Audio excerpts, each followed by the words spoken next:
আসসালামু আলাইকুম। আজকে আমরা তৈরি করব ইয়েমেনি জুরবিয়ান। এজন্য আমরা 3টি মাঝারি সাইজের পেঁয়াজ কেটে নিয়ে আমরা তেলে ভেজে নিচ্ছি।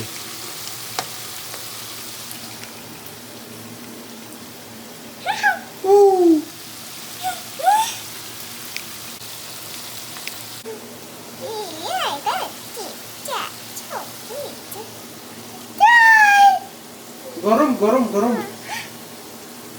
গরম। এটা কি রে? টক দই? এ কি টক টক মজা?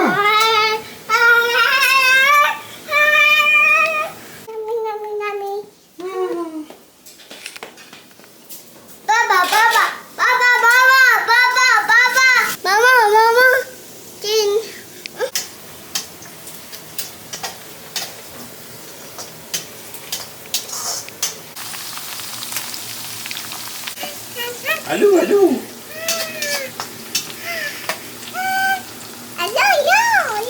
আলু।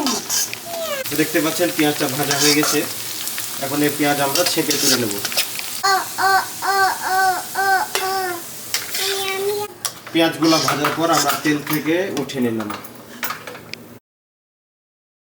টক দই দিয়েছি। এরপর ভাজা পেঁয়াজগুলো দিয়ে দিব।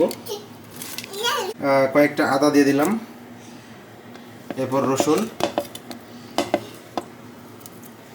এলাচ, লং, দারচিনি দিয়ে দিলাম। অল্প হলুদের গুঁড়া দিয়ে দিলাম, অল্প মরিচ গুঁড়া, সামান্য পরিমাণ গোলমরিচ,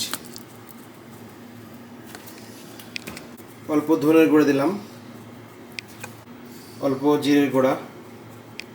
এবার অল্প পরিমাণ পানি দিয়ে এটাকে ব্লেন্ড করে নেব। চিকেন জুরবিয়ানের জন্য আমরা আলু এবং চিকেন দিয়ে দেব। আলুগুলোকে গোটা দিয়ে দেব।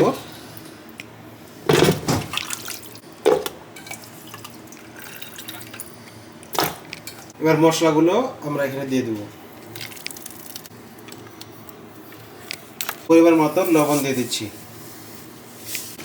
এখন এটা আমরা মাখিয়ে কিছুক্ষণের জন্য ম্যারিনেট করে রেখে দেব।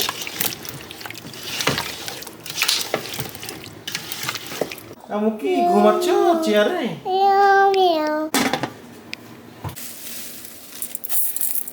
একটা পাতিলে আমরা আলাদাভাবে ভাত রান্না করে নেব।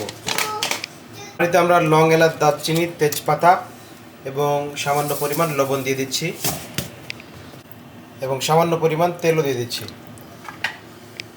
চালটা আমরা ধুয়ে নিচ্ছি। আমরা চালটা অ্যাড করে দিলাম। ভাত হওয়া পর্যন্ত ঢেকে রেখে দিলাম। তেলে তেজপাতা ভেজে ম্যারিনেট করা গোস্ত এবং আলু ঢেলে দিলাম।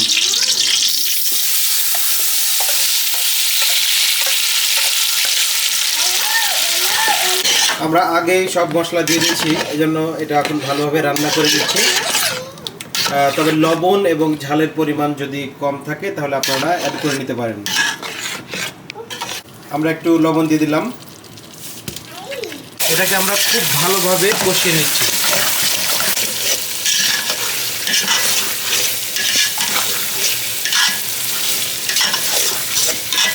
মাশাআল্লাহ, এই কষানো অবস্থাতেই খুব ভালো একটা স্মেল পাচ্ছি।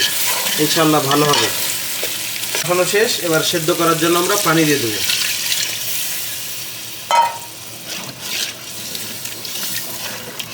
ভালোভাবে নেড়ে ঢেকে রেখে দেব। দেখতে পাচ্ছেন আলহামদুলিল্লাহ মুরগি আলু রান্না করা হয়ে গেছে। এদিকে আমাদের ভাত রান্না হয়ে গেছে। এখন এই ভাতগুলা এখানে দিয়ে দেবো।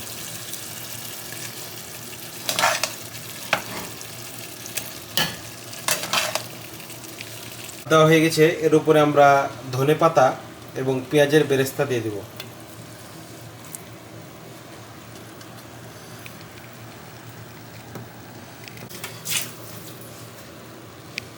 এরপর লো আঁচে আমরা 10 মিনিট দমে রেখে দেব। দমে রাখার পর হয়ে গেল আমাদের ইয়েমেনি চিকেন জুরবিয়ান। মাশাআল্লাহ, দেখতে ভালো লাগছে। ইনশাআল্লাহ খেতে ভালোই হবে।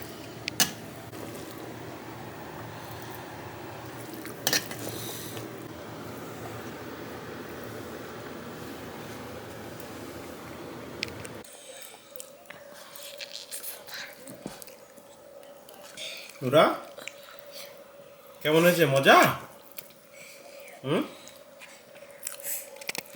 তো মাশাআল্লাহ আসলেই মজা হয়েছে। দেখেন আলুটা কি সফট, একবারে সিদ্ধ হয়ে গেছে